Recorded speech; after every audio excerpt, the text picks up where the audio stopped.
Hello, কেরাম আছেন সকলে? চলেন রান্না বান্না করি, সাথে একটুখানি গল্প গুজবও করে নিই। তা আমাকে এই যে মহিলাদের কাছে কী দেওয়া ভালো কোন দিন? মানে দুনিয়ার সকলেই খারাপ। শাশুড়ি কবে নে বৌমা ভালো না, কাজকর্মে ভালো না, সারাদিন শুয়ে বসে থাকে, মানে কোনো কিছুর হুঁশ জ্ঞান নেই। ওদিকে বৌমা শাশুড়িরে কবে নে কী একটা শাশুড়ি, সারাদিন আমার দিয়ে কাজ করায়, খালি মাইয়ারে ভালোবাসে। বৌদি ননদরে কবে নে কী একটা ননদ, সারাদিন আমার পিছনে লাগে, একটু কাজকর্ম করে তো সাহায্য করে দিতে পারে, তা দেবে না।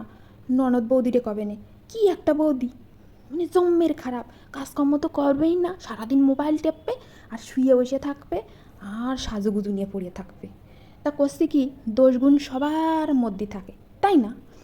তা দোষটারে দূরই ছুঁড়ে মারিয়ে দিয়ে গুণটারে নিয়ে সুখে শান্তিতে বসবাস করা ভালো না? তা না, এই মহিলাকে গৃহযুদ্ধ বাধা নিয়েই লাগবে। মাঝখান থেকে বেচারা বড্ডা, সে কষ্ট পাবে। তা চলেন সকলে মিলে দোষটারে দূরই ছুঁড়ে ফেলাই দিয়ে গুণটারে নিয়ে সুখে শান্তিতে বসবাস করি।